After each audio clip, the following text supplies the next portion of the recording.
মাত্র ২২ বছরের ব্রিজেশ সোলাঙ্কি, একজন জাতীয় স্তরের কবাডি প্লেয়ার। শরীর ছিল ফিট, স্বপ্ন ছিল বড়, কিন্তু তার একটা ভালো কাজ তার জীবনকে পুরোপুরি শেষ করে দেয়। এই ঘটনা গুজরাটে।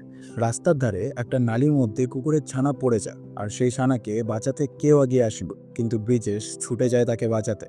ভালোবেসে কুকুরের ছানাটিকে সে ড্রেন থেকে টেনে তুলে তাকে বাঁচিয়ে তোলে, কিন্তু সেই কুকুরের ছানাটি ভয় পেয়ে ব্রিজেশকে কামড়ে দেয়।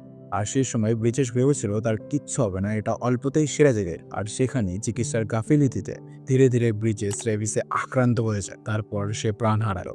শেষ দিকে ব্রিজেশ না কিছু বলতে পারছিল, না কিছু খেতে পারছিল। অল্প অল্প করে সে প্রতিদিন হারিয়ে যাচ্ছিল। একজন প্রতিশ্রুতিবদ্ধ খেলোয়াড়, একজন সাহসী যুবক, একজন ভালো মানুষ চলে গেল চিরতরে। এর থেকে শেখা গেল আমাদের জীবনের প্রত্যেকটি ছোট থেকে ছোট জিনিসের ভ্যালু কতটা। কখনো অবহেলা করো না এই ছোট জিনিসটিকে, নয়তো সেই ছোট জিনিসই তোমার জীবনের একটি বাধা হয়ে দাঁড়াবে।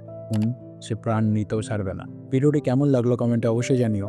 আর এরকম ভিডিও দেখতে নিশ আপডেটকে ফলো করতে একদমই ভুলো না।